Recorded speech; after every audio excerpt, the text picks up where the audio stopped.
Before we start today's show, we want to congratulate two of the other MJBulls podcasts on their 1-year anniversary. Over the last 12 months, Hemp Barons and the Deadhead Cannabis Show have established themselves as premier cannabis podcasts, and we're proud that Larry Michigan and Jim Marty, the host of the Deadhead Cannabis Show, and Joey Beckerman, the host of Hemp Barons, trusted MJBulls to produce their shows and look forward to another great year. If you're not already listening, check out Hemp Barons and the Deadhead Cannabis Show at MJBulls.com, iTunes, Spotify, or wherever you're listening now. And what we're looking for is really a great second act, right? So we're a huge part of the growing population, not only in the United States, but around the world.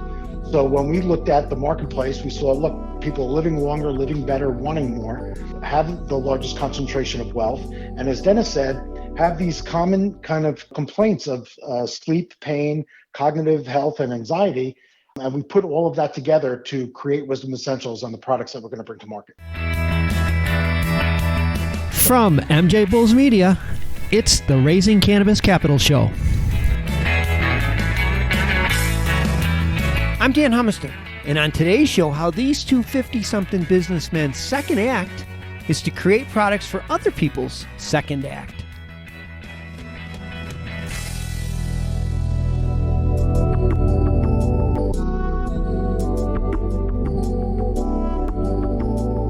Today on Raising Cannabis Capital, we have a great show, especially for people my age. We're joined by Tom Lamb and Denis Keane from Wisdon Essentials. Guys, welcome to the show. Thank you.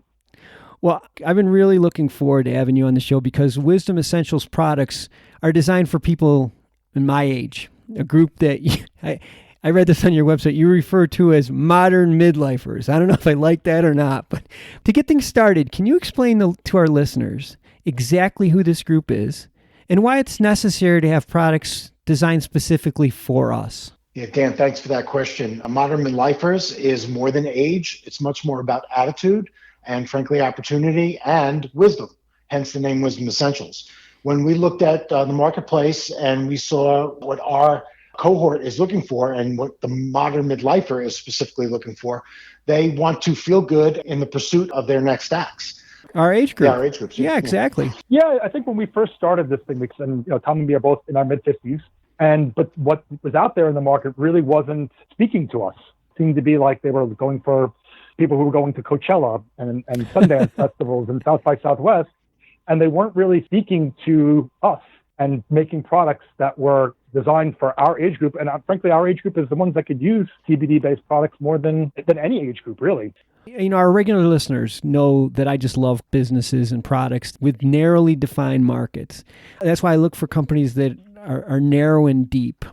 I think what you guys are doing is so clever because, like you said, the market is overwhelmed by basically Me Too businesses. You know, there's so many CBD companies essentially marketing to exactly the same people. And to define your market is a specific group that I happen to be a part of, even though I hate to admit I'm a midlifer. I think you're on the right track. You started to tell us a little bit about your products. Can you tell me some more products that you have? So yes, our products are geared towards what our age group, our modern midlifers, tend to need more than anything. We could always use a little help with sleep. We could always use a little help with anxiety, especially in the days we're in right now in this crazy world. So we're doing a sleep formulation, anxiety formulation, a pain formulation for our bad backs and arthritic wrists. We're also doing a product called Focus, which is kind of more of a memory brain enhancement formulation, because personally, I have quite a bit of dementia in my family, and it's something that terrifies me. So those are basically the formulations we're starting off with.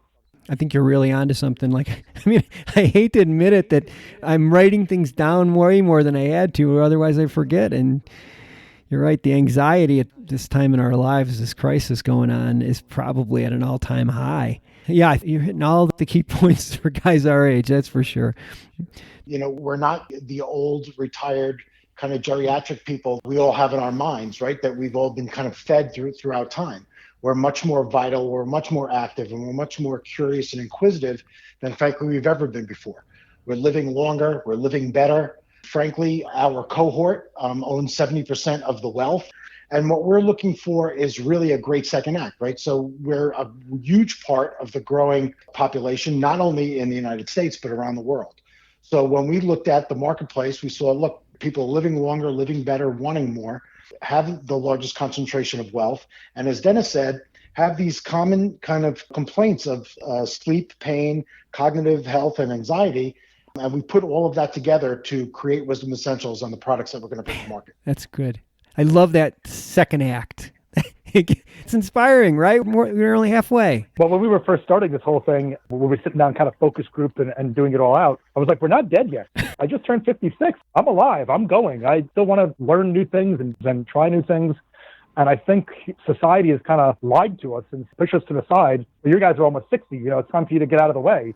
I'm not getting out of anybody's way. I'm ready to go. And that's what we're building this company around, is people who want to be exuberant about life, but we have some aches and pains and some things we need to take care of. A little bit of miles. That's all it is. We just got a few more miles. So yeah, of course there's going to be some bumps and bruises. I want to take a quick break to play a preview of a special cannabis and Corona report.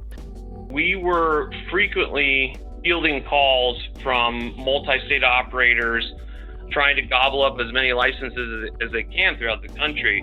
And now we're getting calls more so on the sell side. And I don't know if that's as a result of COVID. I think it probably is, and could be related to a cash flow issue. But I anticipate seeing a lot of cannabis businesses trying to liquidate assets. Tune in on Thursday for another episode of Cannabis and Corona with Laura Bianchi and Justin Brandt from Bianchi and Brandt. And now let's get back to today's show.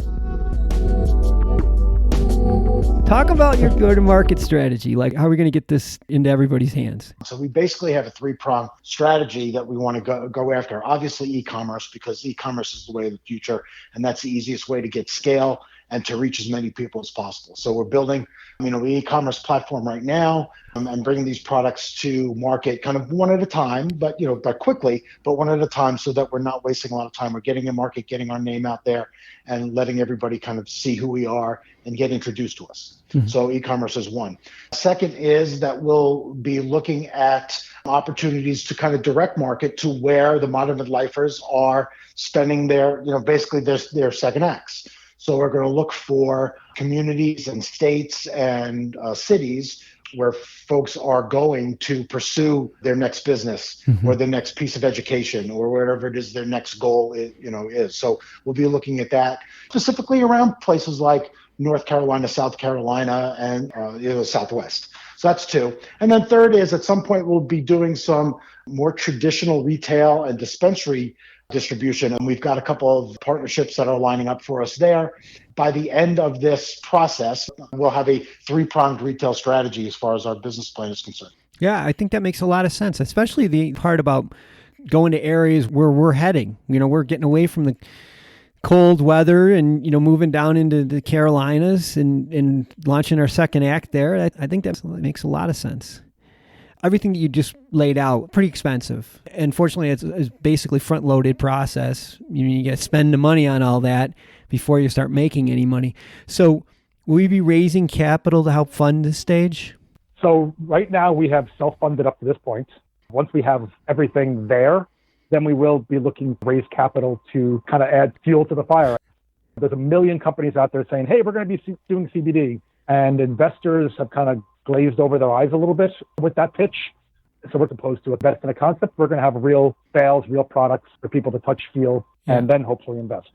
I think that makes sense. Plus, you'll give up a lot less equity if you take that approach. You take on a little bit more risk, but like I always say, hey, if you're not willing to take on the risk, why should an investor be willing to take on the risk? You know what I mean? Exactly. Yeah. And that's what most companies do. They start off with we want to raise $1 million at a $10 million valuation.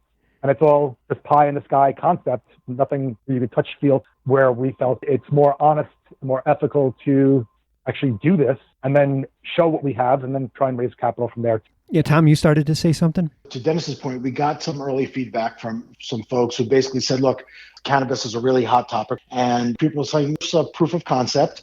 Let us know what you're doing. And we believe we're doing all the right things. And having said that, we do have some investors on the side waiting. Denis and I have decided not to accept their money until we've got the platform 100% built, which we're getting close to now. We're really close to getting our first product in the market, and then kind of put more fuel into the company. We'll probably accept some money in the in the next quarter or two. Well, definitely when you guys are at that stage, we'll have you back on. In the meantime, we'll have all of your information in the show notes and at MJBulls.com. So if somebody's listening right now and say, hey, keep me in mind, they can follow up with you after the show, and you can talk further about it. Tom, Dennis, thanks again for being on the show. This is a exciting Act 2. I love this. I love second act. I love it. Dan, thank you so much. You were great, and it was so nice to be on this. Today's show was made possible by the generous support of our sponsors, like Alt36, the country's premier blockchain payment processing platform that's providing dispensaries and its customers with a safe and secure payment option other than cash. To learn more, go to alt36.com. Today's podcast was produced by MJBulls Media, the industry's premier cannabis podcast network, with original music produced in part by Jamie Humiston. I'm Dan Humiston, and you've been listening to the Raising Cannabis Capital podcast.